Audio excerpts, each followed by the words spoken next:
გადაცემათა ახალი ციკლი TV3-ის ეთერში იწყება. გადაცემაში ჩვენ მოგიყვებით ისტორიას, რომელიც ნადირობას ეხება.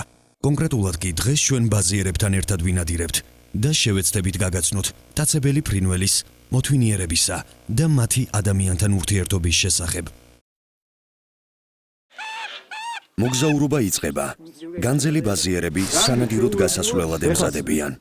ურთას სად გავდივართ? ეხლა სად უნდა ვინადიროთ? აბა რა ადგილია? აქეთ გავდივართ ჩაის მხარე, სადაც სანადირო ადგილები გვაქვს ტყის ქათმებზე, ასე ხოხობი და რა მწყერები და იმნებზე და უნდა მომზადოთ. ახლა უნდა წავიდოთ პირდაპირ. ანუ ტყის ქათამი არის ხო მოსული უკვე? კი, შემოსული არის უკვე ტყის ქათმები. ფრინველები მზად არის. ფრინველები მზად არის სანადირო. რამდენი ხანია რაც მიმინო ყავს? ეს ერთი კვირა და საერთოდ მეორე წელია უკვე ვერთობ. დაგავებული ხარ ამ საქმით, ხო? ეს გეზელა არის, ხო? ქორი. კარგი ქორია. გინადირიათ ბიჭებო? დიახ. ანუ ჩანადირებული ფრინველები ყავთ, ხო? წავიდეთ, აბა მოვშინჯოთ. ყველაფერი მზად არის. ბაზიერები ფრინველებთან ერთად განძის მინდვრებში გადიან.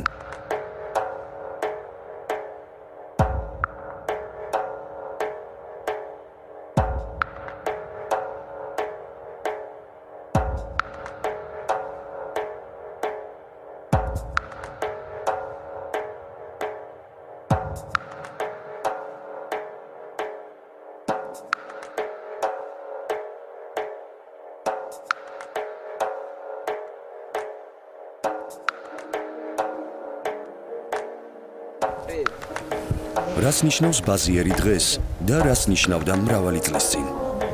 ამასთან დაკავშირებით არა მარტო საქართველოს, არამედ მსოფლიო ისტორიაში მრავალი ცნობა არსებობს.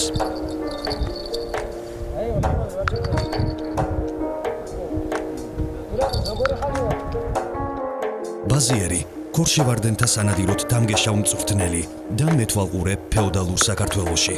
მას შევარდენის ბუდის დაცვა და საშევარდნო გადასახადის აკრეფის თვალყურის დევნება ევალებოდა.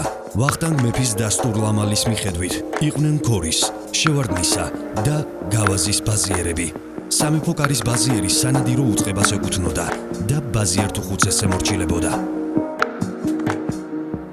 მონადირეები ნადირობის პარალელურად ყველა იმ დეტალს და სპეციფიკას გვაცნობენ, რომელიც სპორტის ამუძველეს სახეობას ეხება. ეს განძის უხუცესი ბაზიერია, რომელმაც პირველად მტაცებელი ფრინველი ათეული წლის წინ მიიჩვია. ყველაზე მეტად აი დადიანების დროიდან სხვადასხვა დედაცემის ბაბუა იყო დავით დადიანის სიძე. და ძალიან ურთიერთობა ჰქონდა, ჩამოდიოდა თავადებს, ახლა შრომა მაინდა-მაინც დიდად არ უყვარდა და გასართობად ყავდათ. მაგრამ დროთა ვითარებაში მერე ხელი მიყვეს გლეხობამაც, რადგან ეს უკვე როგორც სარჩოს მომპოვებელი ისეთი ფრინველი გახდა. ცნობილია ჩხარტისფერი, ჩხარტისფერი თეთრი, ყვითელი, ნათელყვითელი, წითელი, თვალშავისფერი, ჯაჯისფერი, ჯანგისფერი მიმინუები. ჩვენთან პირველ მე რაც მახსოვს, რაც გამიგია, იყო მექი ფაღავა, შესანიშნავი მწერალი, იურისტი და ის ადამიანი ყოველთვის აი ამ ბაზიერობაზე იყო თავგამოდებული. მასთან ამყოფი არის ილია ჭავჭავაძე და ნათქვამი აქვს მაგას, რომ სამეგრელოში ჩავედი, მექი ოჯახში იყო მაშინ და საქართველოს ვნახეო. სანამ უხუცესი ბაზიერი მის ისტორიას გვიყვება, პარალელურად ის სცენა ცოცხლდება, როცა სპეციალურად მოწყობილ ქოხში ფრინველის დასაჭერად სატყუარა ჩიტის, ღაჟოს დახმარებით ემზადებიან. ისე უნდა შეურჩიო ბადეს მხარე, რომ წამოსული ფრინველი ეს ქორი იქნება მიმინო თუ სხვა, წინიდან აი დაეტაკოს იმას ბადეს, თორემ თუ არა და ფრინველს ჩიტს მოგიყვავს მაშინ. მაგრამ სიძრაფი უნდა გამოიჩინოს თვითონ აი ბაზიერმა. რადგან ის რო ეჯახება, თუ უცბად ის არ წაუქციე ბადე, ის ისევ უკან გაბრუნდება და უნდა გაახვიო მაგაში. ოთხკუთხა ბადეს ასე არ ჭირდება. ოთხკუთხა ბადესში შეიძლება იქ გალიით დაუდგა ჩიტი ან მტრედი და მიატოვო ის. ის გაეხვევა, მაინც თავისით ვერ გამოვა იქიდან. მიმინოც გამოჩნდა. ის გარის სისწრაფით ღაჟოსკენ მიდის და ხაფანგში ებმევა. უნდა მიაჩვია ადამიანს. ეს უნდა გაიცნო დღისით, ღამით, ეს ყოველთვის უნდა ყავდეს ხელზე. თუ არ მიიჩვიე, ის ვერ დაიჭერს. რამდენი ხანი ჭირდება ფრინველს რომ გააჩნია, ეს ფრინველსაც გააჩნია. მაგალითად, მიმინო უფრო იწვრთნება, ქორი ცოტა მეტი დრო უნდა და არწივი იწვრთნება, მაგრამ დიდხანი უნდა. რომ გაიწვრთნას და ის დამჭერი გახდეს მერე ფრინველების. რითი იკვებება თვითონ აი ხორცი, დაჭერის შემდეგ? ხორცი. ხანდისხანი ეს შეიძლება კვერცხთან გამოყვება, მაგრამ უფრო მეტად ხორცი უნდა. მხოლოდ ამას არ უნდა გააკარო მარილიანი ხორცი. მარილიანი ხორცი ვერ იტანს ნიკოტინს. ნიკოტინი ამისთვის არის მომაკვდინებელი. ჩვენთან შეჩვევის შემდეგ მიმინოს საქმიერზე მოსვლას ასწავლიან. ანუ ბაზიერის დაძრუწუნებაზე მის ხელს შემოჯდომას. იმ დღეს, როცა მიმინო საქმიერზე მოჯდომას სწავლობს, მას არ აჭმევენ. შემდეგ კი ხორცის ნაკუწებით მის ხელთან შეჩვევა და ერთი ადგილიდან მეორეზე გადასვლის სწავლება იწყება. საქმიერზე მისვლის შემდეგ გაწვრთნილი მტაცებელი სანადიროდ მზადაა. ახლა ყველა მსხვერპლის გამოჩენას ელოდება.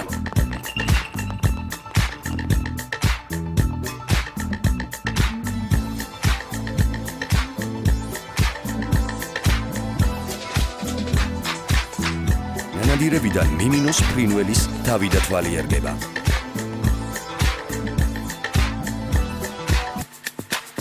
შემდეგი გაჩერება აჭარაა. აჭარელი ბაზიერები მიმინუებით, ქორებითა და მონადირე ძაღლებით ხოხობზე და კურდღელზე სანადიროდ გადიან. ყველაფერი მზად არის. ფრინველი აქაც მორჩილად უჯერებს პატრონს და მის ხელზე დაძახებისთანავე ჯდება. ირაკლი, ეხლა დღეს ჩვენ ყველა შევიკრიბეთ, ხო, აჭარაში ვართ, რა თქმა უნდა და საველე სანადიროზე, აი გასული ვარ, გამოსული ვარ მინდვრებში, ხო, უნდა ვინადიროთ. კონკრეტულად, აი რა ფრინველებით შეგვიძლია დღეს ვინადიროთ და რა მსხვერპლზე. ჩვენ შეგვიძლია ვინადიროთ მწერზე, ხოხობზე, კურდღელზე. თუ კურდღელი შეიძლება იყოს 1-2 აქანი დარჩენილი, ბევრი არა. იშვიათია, რომ აქანი ძალიან ბევრი მონადირეები დადიან და რაღაცა და შეიძლება კურდღელი შეხვდეს. თუ შეხვდა, კაი იქნება. აი თვითონ ფრინველებზე მინდა რომ ისაუბროთ, აი დღეს რამდენი ქორი იქნება წარდგენილი, აი ნადირობის ეპიზოდზე, აი ქორი, რამდენი ქორი და რამდენი მიმინო და რამდენად ჩანადირებულია და გაწვრთნილია ეს ფრინველები. ჩვენ ვინც ვართ აქ, მეგობრები ვარ და რომელებით დავდივარ ჩვენ სანადიროდ, ყველა წლიურად, რომელიც არის სეზონური ნადირობა. ეს მიმინოები და ეს ქორები, რომელიც არიან დამჯერფრინველი მონადირეები, ყველა არის გაწვრთნილი, ყველა არის მონადირე მიმინო, ყველა არის მონადირე ქორი. ირაკლი, როგორც ხედავ, ესე იგი დღევანდელი ნადირობის თავი და კაცი თქვენ მზადდებით, ხო? კი, ნამდვილად.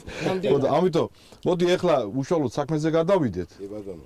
როგორც ზანეთ, რომ ესე იგი ჩვენ შეგვიძლია დღეს ხოხობზე ვინადიროთ, წყერზე და კურდღელს თუ გამოჩნდა, კურდღელსაც დავიჭერდა რა პრობლემა. მონადირის ფარველი, ესე იგი დალი თუ გიშველეს. იშვიათად აქანეთ ბევრი არა, მაგრამ ნადირობა იწყება. ერთი მცდელობა უშედეგოდ დასრულდა. ქორებს ხოხობი გაექცათ. მის ძებნაში ბაზიერებთან ერთად მონადირე ძაღლი ლედიც ერთვება. უხუცესი 86 წლის ბაზიერი აჭარაშიც ვნახეთ. ის საქართველოს რამდენიმე გზის ჩემპიონია. 14 წლის ვიყავი რომ რაც ბაზიარჟობა დავიწყე. მას მერე სულ ასე მიმინოს ვიჭერ და სულ დავდივარ წყერზე და ის. 2000 წელს თბილისში ვიყავი ტანკადრომზე. პირველი ადგილი დავიჭირე იქა. აჭარაშია ძველი პირველი ეს მიმინოები, ეს აქ ლაზებია. ლაზები მას ექცეოდნენ. ეხლა პირიქით თურქებმა გადმოვდნენ სიმონეთში 20 მეტრის სიმაღლეზე ხეზე ხოხი გააკეთენ და მიმინოს იკებენ. რატომ უნდა ჩამოვდეს? იმდენად ჩვენ უკვე აღარ ვართ ისე რომ ყურადღება რომ არ მიგვექციას, არ ვართ დაინტერესებული იმდენი რომ ჩვენს გავაკეთოთ ისე და იგივე, მაგრამ დღის შემდეგ მე დარწმუნებული ვარ რომ მთელი საქართველოს მოკავშირიც ამას დაგვეხმარება და აჭარაშიც გამოიყოფა ის ყველაფერი. მამაჩემიც ნადირობდა მაგაზე, მამაჩემა პირველი მიმინო 13 წლის ვიყავ, მამაჩემა იყიდა და მომიყვანა მე. 13 წლის შემდეგ მეც მაინც ასე იმას ვექცეოდი.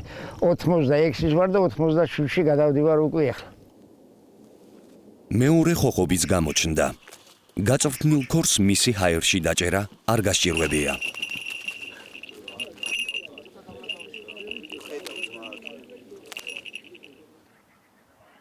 აჭარაში საქართველოს ჩემპიონს შევარდენსაც შევხვდით, რომელიც პატრონის ნიშანზე ირაოზე შეუჩერებლად დაფრინავს.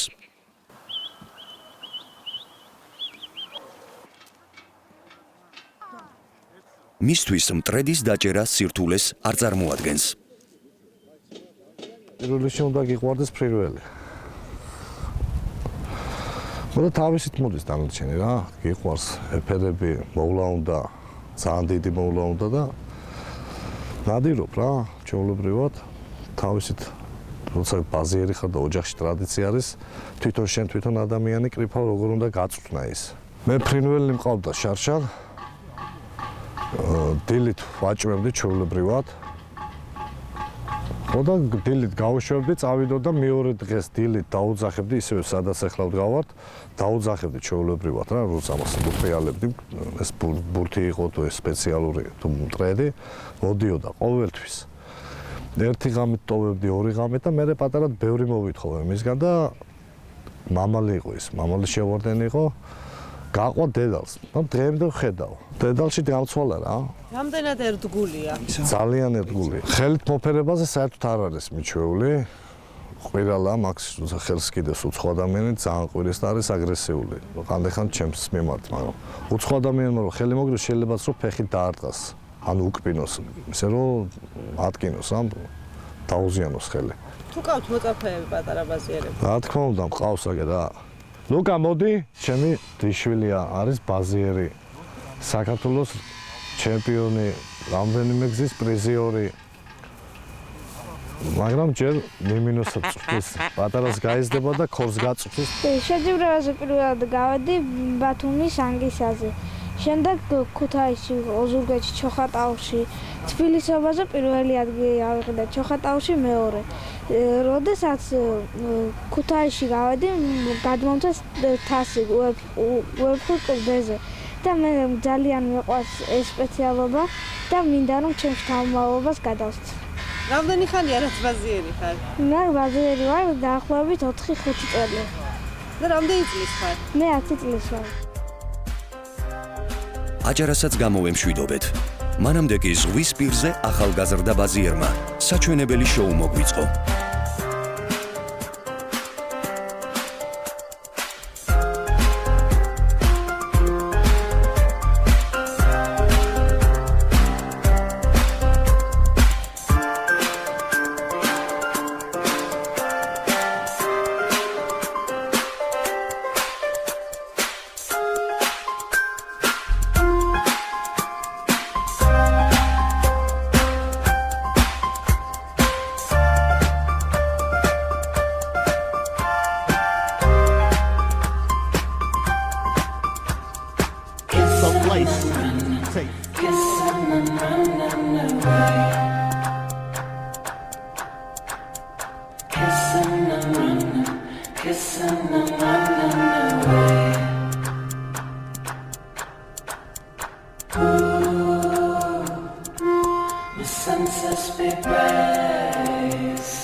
ფრინველის ჩაპურება პირველ მწყერობაზე იცოდნენ.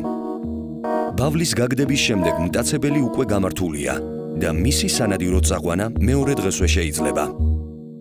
პირველ სანადირო დღეს მიმინოს შეუძლია მხოლოდ ერთი მწყერი დაიჭიროს. მეორე დღეს კი უკვე 4-5 მწყერის დაჭერაც შეუძლია. ერთი წლის დედალ მიმინოს ნარდი, ამავე ასაკის მამალს კი გეზელა ეწოდება. 2 წლის კარგად გაწვრთნილი მიმინო განურჩევლად სქესისა კაპუეტის სახელითაა ცნობილი. როგორც ყველასთვის ცნობილია, თბილისის აღმოჩენაც სწორედ მიმინოს უკავშირდება. ლეგენდის თანახმად, თბილისის ტერიტორია ტყით ყოფილა დაფარული. ქართველ მეფეს ვახტანგ პირველ გორგასალს ნადირობის დროს შველი დაუჭრია. შველი ცხელწყაროში განბანილა და განკურნებული გაქცევია მონადირეებს. ცხელი წყლის სამკურნალო თვისებებისა და ადგილის ხელსაყრელი მდებარეობის გამო მეფეს დღე გაუკაფავს და ქალაქი გაუშენებია. თბილისი. თბილი ქალაქს მინერალური წყაროების გამო უწოდეს. შემდგომში ამ ადგილზე გოგირდის აბანოები გაშენდა. აღნიშნული ადგილი თბილისის ისტორიული უბანი, აბანოთ უბანია. საქართველო მიმინოთი ნადირობის ტრადიციის ერთ-ერთი უძველესი ქვეყანაა. ლეგენდა მოგვითხრობს, რომ უფლისული დავით აღმაშენებელი ყვარლის მიდამოებში ნადირობდა. ხელზე მიმინო ეჯდა, მოსხურდა, მიადგა წყაროს. ვერცხლის თასი წყლით აუვსეს, მიმინომ შეიფრთხიალა. ფრთაქრა და თასი დააგდებინა.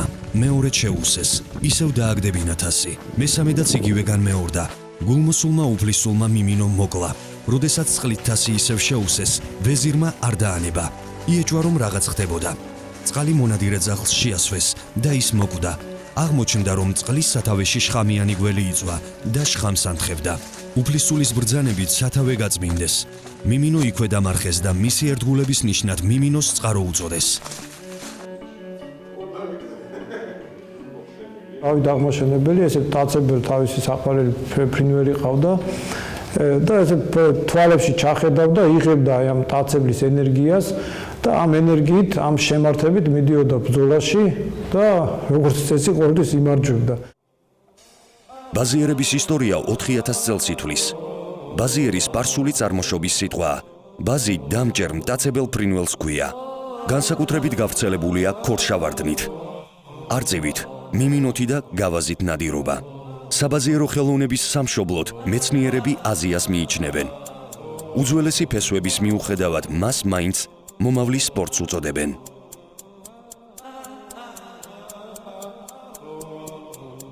ბაზიერობას აზიაში უმნიშვნელოვანეს საქმიანობად თვლიდნენ.